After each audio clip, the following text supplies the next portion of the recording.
आइए आज ये हमारे मानव जीवन की परम सार्थकता है कि भगवान की कथा में जब गोता लगाने का अवसर प्राप्त हो तो जानने कि भगवान की बड़ी कृपा है हमारे ऊपर, क्योंकि अति हरि कृपा जाहि पर होई, पाप देह मार्ग सोई। भगवान की जब अति कृपा होती है, जब हमारे जन्म जन्मांतर कल्प कल्पांतर युग युगांतर के फल एकीकृत होते हैं, तब हमें भगवान की कथा प्राप्त होती है। जीवन की व्यथा बिना कथा के समाप्त नहीं हो सकती। अगर जीवन में कथा की प्राप्ति नहीं हो रही है तो जान लीजिए कि जीवन की विडंबना है, भगवान की कृपा नहीं है।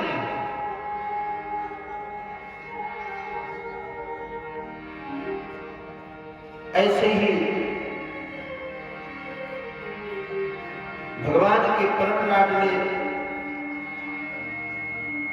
परम भक्त मनोज कुमार यादव, जयहिंद यादव एवं समस्त इनके परिवारीजन, बड़े भाई प्रमोद जी, ये अपने परम श्रद्धेय पिता श्री कुबेर यादव जी, जथा नाम तथा गुण, उनकी स्मृति में अपने समस्त पितरों को मोक्ष प्राप्त कराने के उद्देश्य से इन्होंने गृह प्रवेश के दिव्य आयोजन में भागवत का समन्वय किया। इन्होंने दिव्य अनुष्ठान के साथ भागवत की कथा को श्रवण करना, ये भगवान की जब कृपा होती है तभी ऐसे अवसर प्राप्त होते हैं। इनका इतना भगवान के प्रति इतनी आस्था, इतना विश्वास है, जिसका फल प्रत्यक्ष इनको महसूस होता है, इनको अनुभव होता है।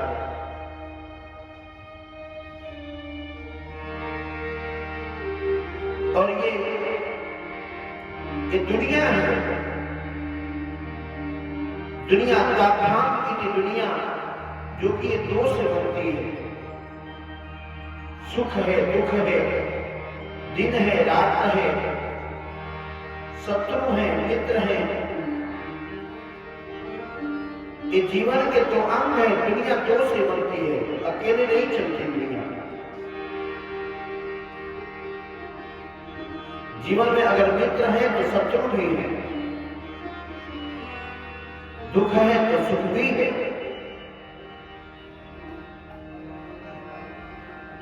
परमात्मा की बड़ी पावन कृपा है हमारे जीवन पर।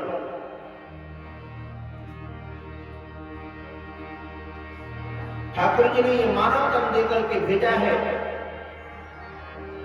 उनको हम लोग कभी कृतज्ञता व्यक्त नहीं करते, कभी उनका स्मरण उनको याद नहीं करते।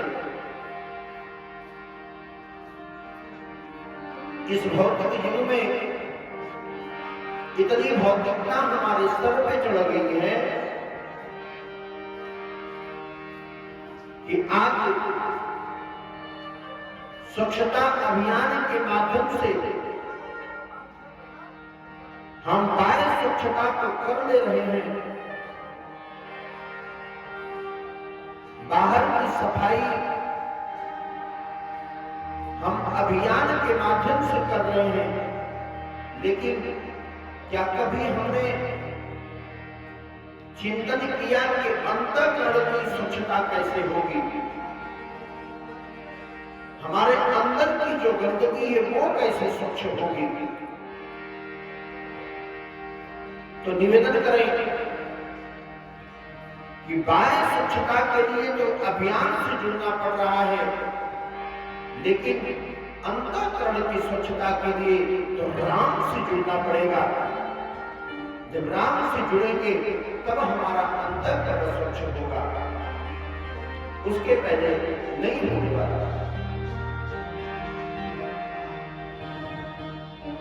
हम आधुनिक युग में ऐसे ऐसे यंत्रों का हमने आविष्कार किया कि जिसमें किसी खाद्य पदार्थ को रख दिया जाए तो 2 दिन 4 दिन 6 दिन तक न बिगड़े। फ्रिज, रेफ्रिजरेटर, ऐसे तमाम यंत्रों का हमने आविष्कार किया, लेकिन कोई ऐसा यंत्र नहीं बना जिसमें मनुष्य को डाल दिया जाए और मनुष्य न बिगड़े। आज के समय में सबसे बिगड़ा हुआ अगर कोई है तो वो है मनुष्य। इसलिए कहना पड़ा कि कहने को तो इंसान है मेरी गली के लोग, पर फिर भी बेईमान है मेरी गली के लोग।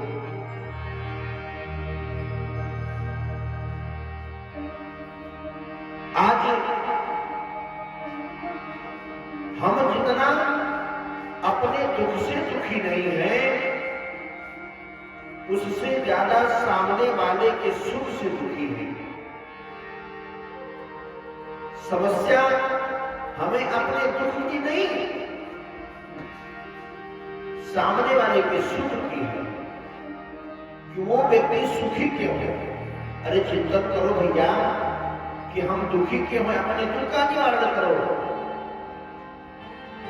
लेकिन बड़ी विडंबना है। इसलिए गोस्वामी जी ने उत्तरकांड में कलयुगी मनुष्यों के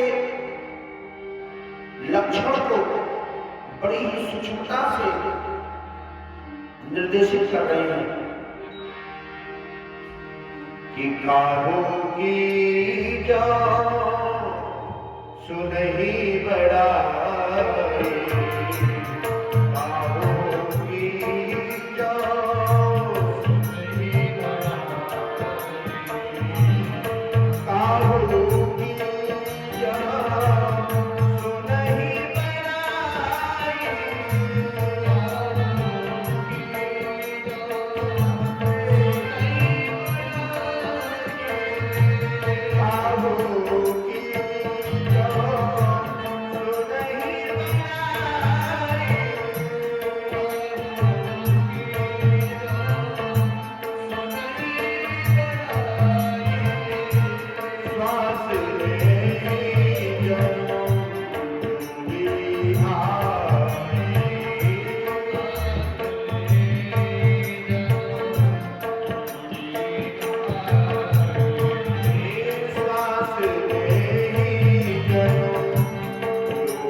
जिनको भी पैर से दिक्कत हो कुर्सी पर बैठ जाए और जिनको बैठना है वो शरीर आसन लगा करके बैठ जाए। आइए, हम निवेदन कर रहे थे कि आज हमारे जीवन की सबसे बड़ी समस्या सामने वाले का सुख है। अपने दुख के बारे में चिंतन नहीं हो रहा, सामने वाले के सुख की ही चिंता है। लेकिन निवेदन करें कि अगर जीवन में परमात्मा की कृपा है, अपने माता पिता और अपने इष्ट का आशीर्वाद है, तो कोई एक बात भी बाका नहीं कर सकता।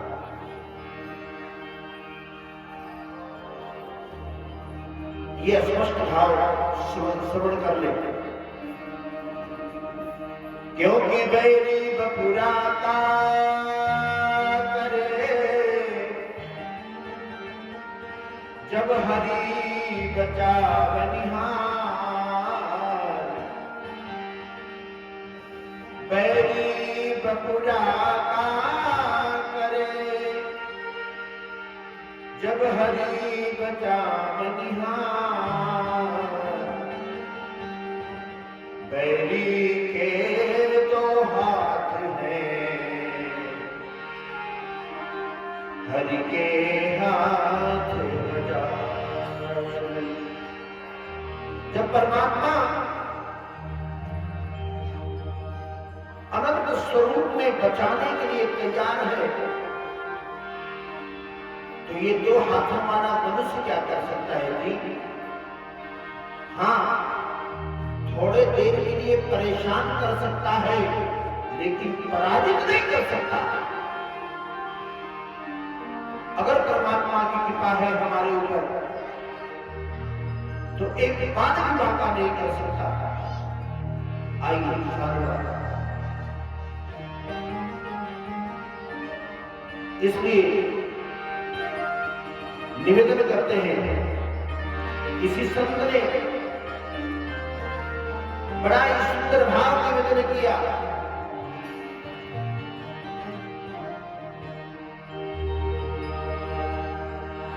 कि करुणा किसी से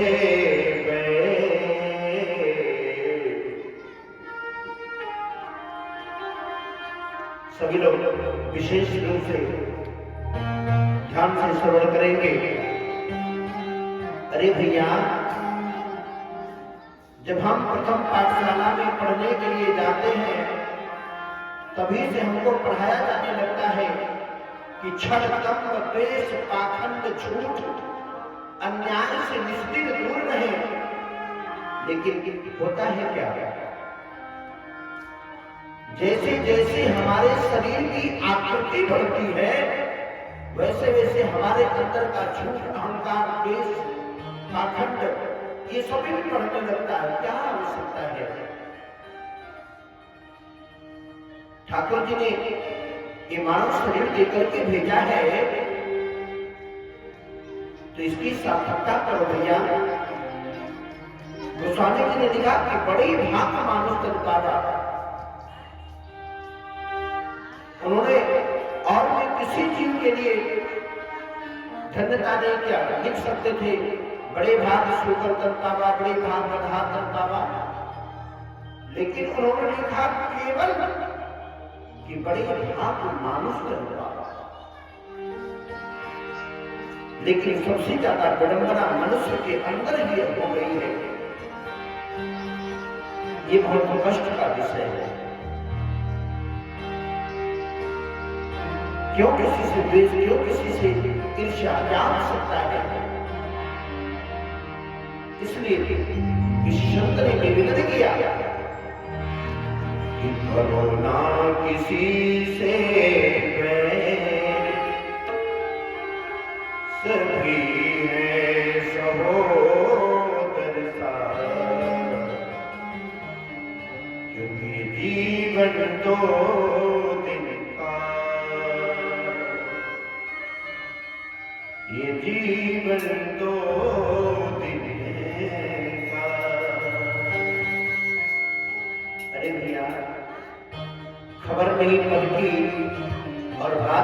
बल्कि अगले क्षण अगले पल न जाने हमारे जीवन से कौन सी घटना जुड़ जाए।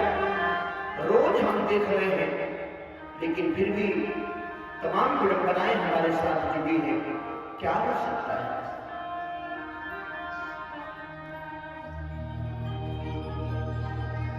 इसलिए भगवान के पावन चरणों में इस मानव तन को समर्पित करते हुए भगवान से बस एक ही प्रार्थना करें कि साधन धाम मोक्ष कर द्वारा पाई नहीं पर लोक सवारा। अगर खाने पीने मर जाने के लिए ये तन मिला है तो फिर हम में और पशुओं में अंतर क्या है? वो भी खा रहे हैं, वो भी घूम रहे हैं, वो भी वंशवृद्धि कर रहे हैं, जीवन लीला समाप्त हो गई, फिर हमें उनमें अंतर क्या रह गया? वे विवेकहीन हैं और हम विवेकशील हैं। हमें धर्म अधर्म हान लाभ का ज्ञान है। किसके साथ एक ही आंख अपनी मां को देखती है, एक ही आंख अपनी पत्नी को देखती है, एक ही आंख अपनी बहन को देखती है।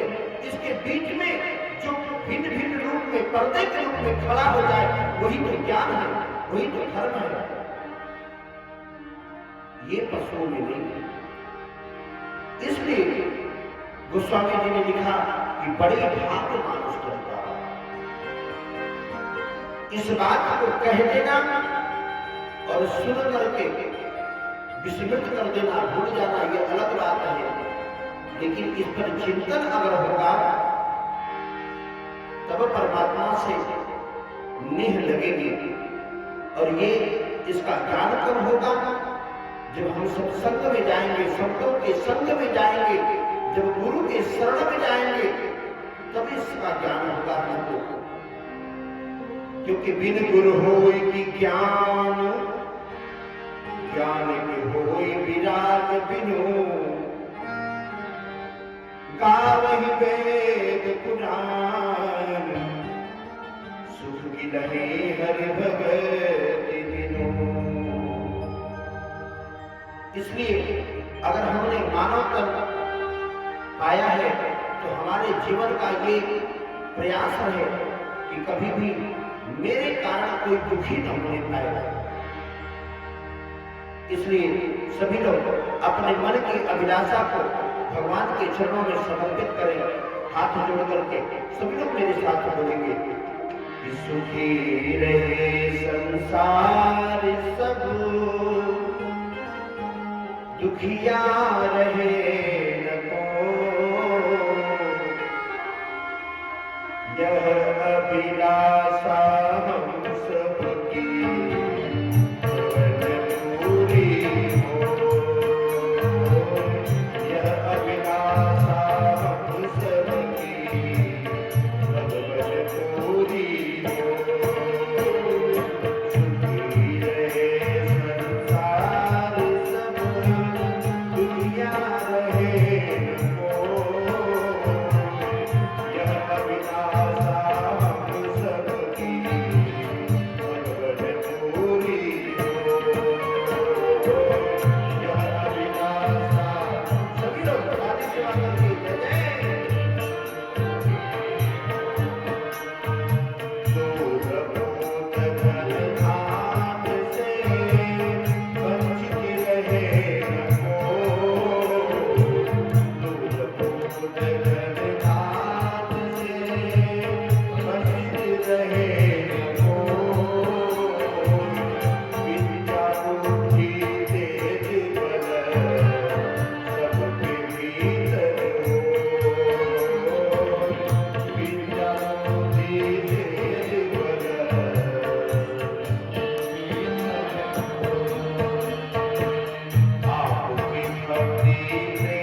आवाज थोड़ी कम करिए और केवल सीधे सीधे ठेका बजाइए।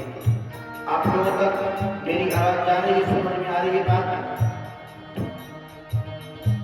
तो हम हिंदी में ही भजन को गा रहे हैं, तो आप लोग तो हिंदी समझते ही होंगे, हैं?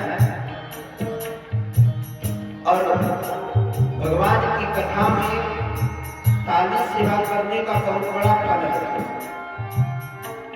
भैया समझ रही है ना? माता जी सुनाई पड़ रहा है ना? ताली सेवा करने से जो हाथ की बिगड़ी हुई रेखाएं हैं वो अपने से सही हो जाती है। अगर मेरा विश्वास ना पड़े तो आज किसी ज्योतिषी जी को अंदर दिखवा दीजिए और जो बिगड़ी हुई रेखा है 7 दिन तक केवल ताली सेवा करके भगवान का संकीर्तन करिए और 7वें दिन दिखाइएगा। अगर वो रेखा ना बदल जाए तो हमसे करिएगा। हनुमान जी ताली सेवा करके राम जी को मना दिया करते थे। इसलिए मानस में गोस्वामी जी ने लिखा कि राम कथा सुंदर करतारी संशय भेद पुराण बिहारी। जो जीवन के जो संशय है, जो बिगड़े हुए काम है, वो केवल ताली सेवा के माध्यम से बन जाते हैं, केवल भगवान की कथा में ताली सेवा करने से। इसलिए सभी लोग जब भी संकीर्तन हो, भजन हो, तो ताली सेवा करके और आप लोग भी गुनगुनाइए, भगवान के भजन को गाइए, खूब मस्ती में गा करके भगवान से निवेदन करें, प्रभु जी आप दयाल हो, करके दया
संख्या कम है लेकिन इसमें दम है। ऐसा अनुभव कराइए कि हम लोग कम है लेकिन हम लोगों में दम है। कितना तेज जयकारा लगे। सनातन धर्म का जयकारा अगर बुलंदियों पर नहीं रहेगा तो कल्याण होने वाला नहीं है। बोलिए राधे राधे। हाँ, राधे राधे बोलते रहेंगे तो हम समझे कि आपकी देर चलेगी, नहीं तो फिर आरती हो जाएगी जल्दी। हाँ भाई, आइए हम सभी लोग भगवान के पावन कथा में श्रीमद् भागवत सप्ताह जो कि ये 7 दिनों तक चलेगा और जीवन का यही 7 ही मूल है। 7 दिन में ही सबको आना है और 7 दिन में ही सबको जाना है। अच्छा, मैंने तो लोगों के दूसरा दिन का लिखा होकारियों भरम डर लगत है। अरे जीवन का ये मूल सत्य है, वहां से खत्म आएगा कि तुम तैयार हो जाओ, इसलिए तुम तैयार हो जाओ। जीवन का ये मूल है। जीवन के 7 दिन को स्वर्णिम बनाने के लिए, जो 7 दिन हमारा सुंदर हो जाए, इसलिए भागवत के सप्ताह का विधान बना। इस 7 दिन की कथा सबसे पहले सुनी किसने, सुनाई किसने? भागवत की कथा का महत्व क्या है? आज हम लोग महात्मा का दिवस है। महात्मा माने महत्व। इस ग्रंथ का महत्व क्या है? परिचय, जैसे डीएम साहब हैं और सिविल ड्रेस में बगल में ही बैठ के यात्रा कर रहे हैं, तो हमसे क्या मतलब है? थोड़ी सी हमको दिक्कत होगी तो सहसा भाव से कह देंगे भाई साहब जरा सा घुसूंगी, क्योंकि हमको परिचय नहीं है, हम उनके बारे में जानते नहीं है कि बगल में जो व्यक्ति बैठा हुआ है वो इतना प्रभावी व्यक्ति है, वो आईएएस है, जिलाधिकारी है, जिले का मालिक है। तो जब हमको ज्ञान हो जाता है तो उसके प्रति हमारी श्रद्धा बढ़ जाता है। तो आज महात्मा का दिवस है। महात्मा ने महात्मा, हाँ पीछे से बोलना चाहता नहीं तो ऐसा की जब पढ़ता तो गुरुवे समर्पितम यह गुरु जी सुनावत जाए यह ध्यान से निकल जाए। हाँ ये गुरु जी जो आप पढ़ा रहे हैं आपको समर्पित करके जा रहे हैं, नहीं आप यहां बैठे हैं वो तो बढ़िया है, लेकिन यहाँ की बात आपके अंदर अगर बैठ जाएगी तब यहाँ आना सार्थक हो जाएगा। नहीं तो श्रम एवं ही केवलम कि गुरु जी 3 घंटा समय दिए माइक पर और हम 3 घंटा बैठ करके कमर तोड़े, पल्ले कुछ नहीं पड़ा, फिर क्या मतलब है? आप बैठे हैं, यहाँ की कुछ बात आपके अंदर भी बैठ गया, फिर जीवन सार्थक हो जाएगा।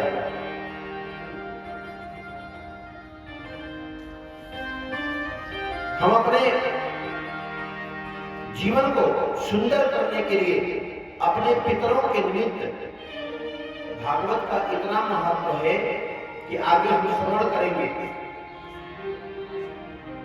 कि बड़े से बड़े पितर की मुक्ति केवल भागवत से हो सकती है। इसलिए तो भागवत के इष्ट कौन है? भगवान सच्चिदानंद भगवान है।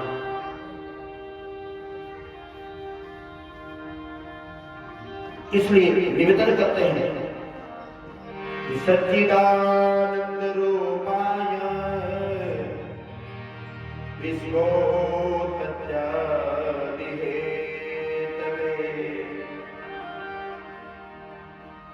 तापत्रय विनाशाय श्री कृष्णाय वयं नमः। सतघन चितघन आनंद घन ऐसे परमात्मा को और हम बार बार प्रणाम करते हैं। इनका सामर्थ्य क्या है? विश्वोत्पत्त्यादिहेतवे, विश्व की उत्पत्ति करना, पालन करना और उसका विसर्जन करना, ये परमात्मा का सामर्थ्य है। तीनों तापों से मुक्ति दिलाने में जिनका सामर्थ्य है, 3 ताप कौन से ताप तीनों होते हैं? तो तीनों तापों को गोस्वामी जी ने मानस में निर्देशित किया कि दैहिक दैविक भौतिक ताप, दैहिक दैविक भौतिक, दैहिक दैविक भौतिक ताप,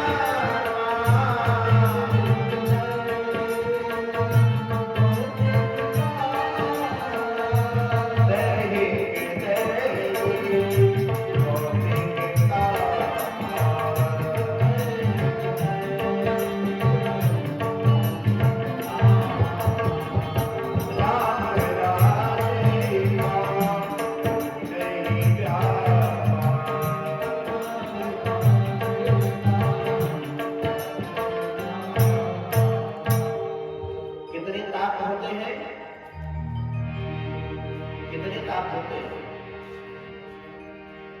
तीन ताप होते हैं। कौन कौन से? दैहिक, जो रोग व्याधि पीड़ा हो उसको दैहिक, दैविक और भौतिक, कितने ताप होते हैं? हाँ, बीच बीच में गाइडलाइन आप लोगों को करना पड़ेगा। तो दैहिक, दैविक, भौतिक तापा राम राज बाबू नहीं गाता। ऐसे तीनों तापों का शमन करने का जिनका सामर्थ्य है, ऐसे श्री कृष्णाय, भगवान केवल अकेले कृष्ण जी नहीं, श्रिया सहिताय श्री कृष्णाय, ये भगवान के बड़े लाडले हैं। जयंत जी, जयंत, जो कि जिनके स्मृति में ये भागवत हो रहा है, परम सत्य श्री स्वर्गीय श्री कुबेर यादव जी, उनके सबसे छोटे पुत्र भगवान में, इन बच्चों के अंदर इतना भगवान की कृपा, इतनी प्रेरणा है कि धन के साथ साथ धर्म में भी इनका उतना ही अनुराग है और वही धन सार्थक भी होता है। जो धन धर्म कार्य में लग जाए, इसलिए हम लोग कहते हैं कि भगवान की कथा में, भगवान की पूजा में तन, मन और धन तीनों के साथ सहयोग हो। तो भगवान की पूजा में श्रम दान करने से तन की शुद्धि होती है। अगर ये समय यहाँ है कि वो झाड़ू मार दलत, कि वो सफाई का दलत, कहीं कुछ गिरल उठा कर दलत, ही शरीर की शुद्धि सार्थकता हो जाती है। शरीर की तन हो गया और अब मन की शुद्धि भगवान की कथा में आकर के खुद मन से मगन होकर के ताली सेवा करके भगवान का संकीर्तन कर ले, उससे मन की शुद्धि हो गई। तन, मन और धन भगवान के पूजन कार्य में भगवान के प्रति जो समर्पण हो, क्योंकि ये यज्ञ है, यज्ञ की पत्नी का नाम दक्षिणा। तो दक्षिणा के रूप में जो हम समर्पित करते हैं, उससे क्या होता है? उससे धन की शुद्धि होती है। तो तन, मन और धन तीनों की शुद्धि कथा में होती है। इसलिए जीवन में कथा की अति आवश्यकता है।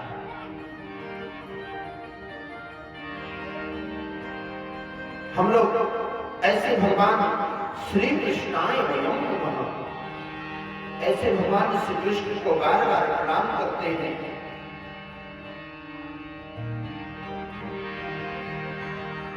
भगवान का कथा में पाठ करने में ऐसे सौनक जी महाराज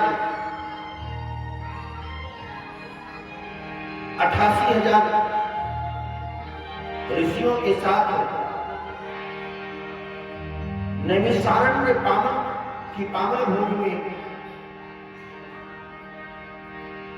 श्री सूत जी महाराज सौनकादि ऋषियों को यह मंगलमयी कथा सुना रहे हैं। जब भी हम सत्यनारायण की भी कथा सुनते हैं तो उसमें आता है एकदा नैमिषारण्य ऋषि, तो ऐसी पावन स्थलियों पर ही भगवान की कथा होती जहां किसी प्रकार की कोई समस्या ना हो, कोई विडंबना ना हो, इसलिए सुनसान पवित्र स्थानों पर कथा का आयोजन होता है। 88 ऋषियों के मध्य श्री सौनक जी प्रधान श्रोता बन करके सबका प्रतिनिधित्व कर रहे हैं। उम्र में छोटे हैं, लेकिन जब वो व्यास आसन पे आकर के विराजते हैं तो बड़े बड़े ऋषि उठ करके खड़ा होकर के उनका अभिवादन करते हैं, क्योंकि ज्ञान प्रधानता उम्र की प्रधानता से विशेष होता है। आयु वृद्ध से बड़ा कौन होता है? आयु वृद्ध से बड़ा ज्ञान वृद्ध। इसीलिए ज्ञानी पुरुष का सदैव समाज में सम्मान होता है, जो कि कथा श्रवणपाठ करने में बड़े ही कुशल हैं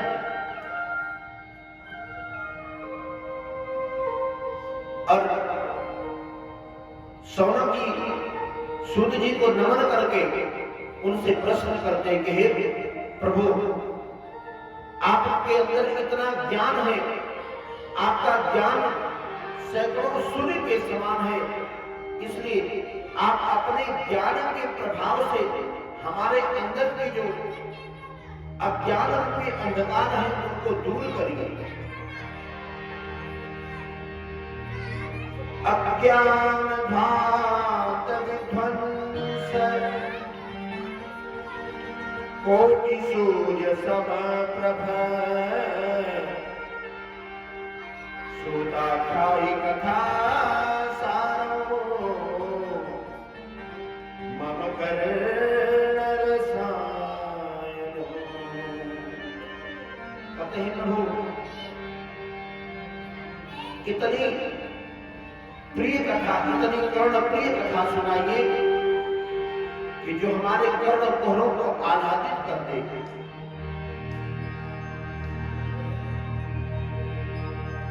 उनसे बार बार प्रार्थना करते हैं,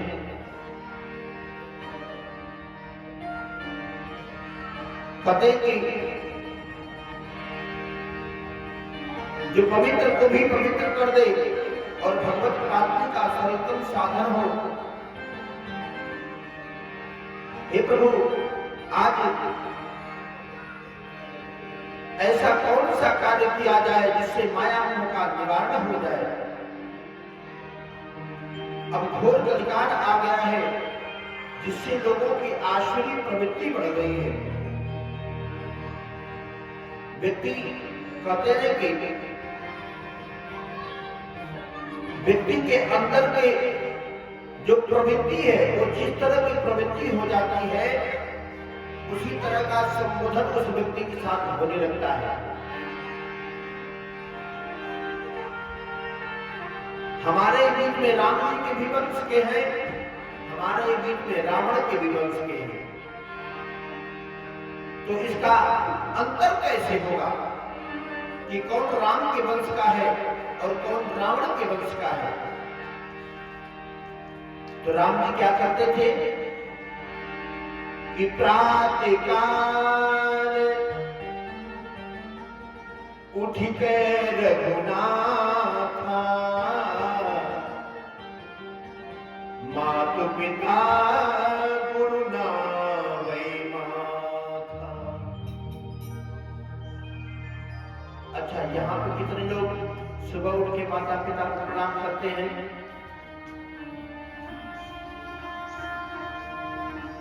बड़ी विडंबना है। हाँ, पीछे बैठे लेकिन हाथ उठावे जरा जुलाई उठाए तो माइक क्यों घर में जाएगी। हाँ,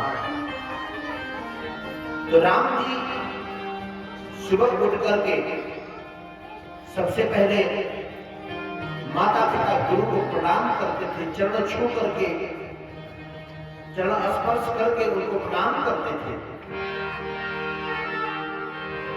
एक हो गए राम जी के वंश के। अब रावण के वंश के कैसे हैं? ये कैसे समझेंगे कि मां नहीं मातु, पिता नहीं देवा, साधु सन करवा गई सेवा। जो अपने माता पिता की बात को नहीं मानता, जो अपने माता पिता की सेवा नहीं करता, उनका वंदन अभिनंदन नहीं करता, अपने बड़े बुजुर्गों से ही अपनी बात को मनवाता है, सेवा करवाता है, वो राक्षसी प्रवृत्ति का होता है, रावण पे बन सकता है। कुछ हमारे भी बड़े अजीब चेले हैं। हाँ, कहते गुरु जी हम आपके आचार्य रहे और आप हमारे चेला रहे, बड़ा ही आनंद है। बड़े अद्भुत अद्भुत चेले हैं हमारे भी। इसलिए उन्होंने कहा कि प्रभु, लोगों के अंदर की आसुरी प्रवृत्ति बहुत बढ़ गई है, हर प्राणी क्लेश से आकांत हो रहा है, सबका कल्याण कैसे होगा, इसका उपाय बताइए। संसार में किसी को चिंता बड़ी दी जाए तो जिस वस्तु का चिंतन करे वो वस्तु प्राप्त हो जाती है।